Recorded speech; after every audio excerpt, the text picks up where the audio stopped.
एक भारत एकात्म भारत की तरफ बढ़ते कदम। देश में मां भारती के गौरव और उसके यथार्थ रूप को पुनर्स्थापित करने के प्रण को लेकर चलने वाला कोई राजनीतिक दल है तो वो है भारतीय जनता पार्टी।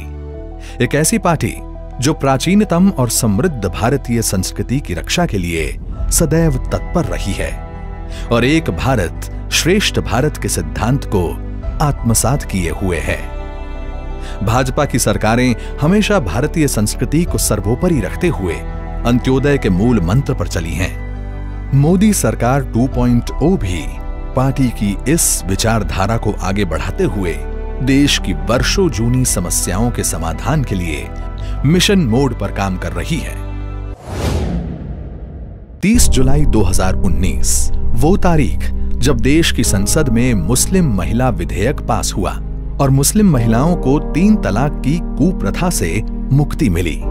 अब देश में 3 तलाक गैर कानूनी है और इस कानून का उल्लंघन करने वाले को सजा और जुर्माने का प्रावधान है। कश्मीर और राष्ट्रीय एकता का विषय भी जनसंघ ने ही प्रमुखता से उठाया था। श्रद्धेय श्यामा प्रसाद मुखर्जी के नारे एक देश में 2 निशान, 2 विधान और 2 प्रधान नहीं चलेंगे को आत्मसात करते हुए पार्टी के कार्यकर्ता दशकों तक लगातार कश्मीर समस्या के समाधान को लेकर आवाज उठाते रहे। लेकिन इस समस्या का समाधान हुआ 5 अगस्त 2019 को, जब जम्मू कश्मीर से अनुच्छेद 370 और 35A को हटाने के फैसले को संसद की मंजूरी मिली। इसके बाद जम्मू कश्मीर और लद्दाख 2 केंद्र शासित प्रदेश बनाए गए। अनुच्छेद 370 के हटने के साथ ही इन दोनों राज्यों में भारतीय संविधान लागू हो गया, जिससे वहां रहने वाले सभी नागरिकों को भारत के अन्य नागरिकों के समान अधिकार प्राप्त हो गए। जम्मू कश्मीर के सरकारी भवनों पर से वहां का अलग झंडा हटा लिया गया और अब उसकी जगह सिर्फ तिरंगा लहरा रहा है।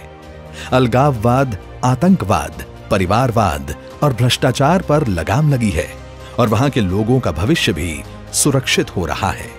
जम्मू कश्मीर के मूल निवास प्रमाण पत्र के नियमों को भी पुनः निर्धारित किया गया है। प्रदेश में अब तक सौतेला व्यवहार झेल रहे पश्चिमी पाकिस्तान से आए शरणार्थी और सफाई कर्मचारियों के बच्चे भी अब नियमानुसार जम्मू कश्मीर में डोमिसाइल प्राप्त कर सकते हैं।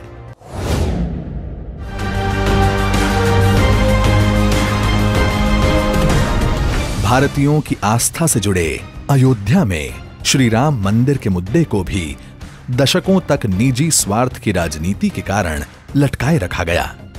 भाजपा ने राम जन्मभूमि पर मंदिर निर्माण के लिए अनवरत संघर्ष किया। केंद्र में मोदी सरकार आने के बाद राम मंदिर मामले की सुनवाई में तेजी आई और नवंबर 2019 को सुप्रीम कोर्ट ने राम जन्मभूमि के पक्ष में फैसला सुनाया। इस फैसले के बाद मोदी सरकार ने तुरंत ही श्री राम जन्मभूमि तीर्थ क्षेत्र नाम से स्वायत्त ट्रस्ट का गठन किया। सुप्रीम कोर्ट के आदेशों के अनुसार एक स्वायत्त ट्रस्ट श्री राम जन्मभूमि तीर्थ क्षेत्र ट्रस्ट का नाम होगा श्री राम जन्मभूमि तीर्थ क्षेत्र।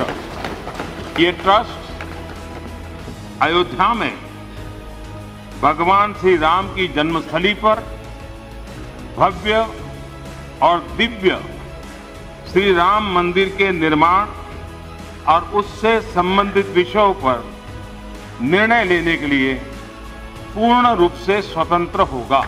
राम जन्मभूमि पर भव्य राम मंदिर का निर्माण कार्य शुरू हो चुका है और राम लला चांदी के सिंहासन पर विराजमान हो चुके हैं।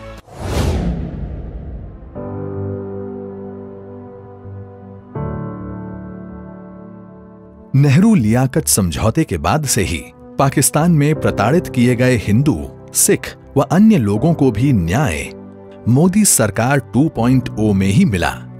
11 दिसंबर 2019 को संसद में नागरिकता संशोधन अधिनियम 2019 पास हुआ और 31 दिसंबर 2014 से पहले पाकिस्तान, अफगानिस्तान और बांग्लादेश से आए प्रताड़ित हिंदू, सिख, बौद्ध, ईसाई, जैन, पारसी लोगों को भारत की नागरिकता मिलने का रास्ता साफ हुआ। अब ये लोग भारत में सम्मान की जिंदगी जी रहे हैं और भारतीय नागरिक के हर अधिकार इन्हें प्राप्त हो रहे हैं।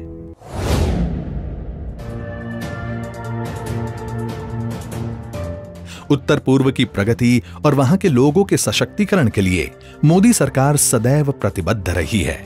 वर्षों पुराने ब्रू रियांग शरणार्थियों के मसले और असम में बोडो समस्या का भी मोदी सरकार ने स्थायी समाधान निकाल लिया है।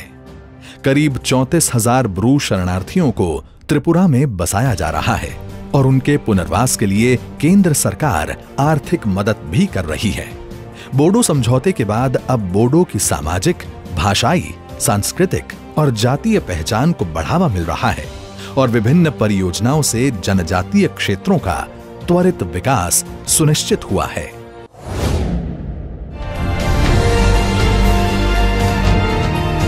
पाकिस्तान के कब्जे वाले कश्मीर को लेकर मोदी सरकार और भाजपा मित्र सरकार का स्पष्ट मानना है कि पीओके भारत का अभिन्न हिस्सा है और उस पर पाकिस्तान ने अवैध रूप से कब्जा कर रखा है। यूएन सहित सभी अंतर्राष्ट्रीय मंचों पर भारत ने अपने इस क्षेत्र को वापस लेकर सामरिक और भौगोलिक अखंडता और प्रभुता की रक्षा के लिए कटिबद्धता जग जाहिर की है। भारतीय मौसम विभाग के मौसम पूर्वानुमान में पाकिस्तान के अवैध कब्जे वाले गिलगिट बल्तिस्तान और मुजफ्फराबाद आदि क्षेत्रों को भी शामिल किया गया है। पिछले एक साल में एक भारत एकात्म भारत के लिए मोदी सरकार 2.0 लगातार बड़े फैसले लेती रही है और ये क्रम अनवरत जारी है।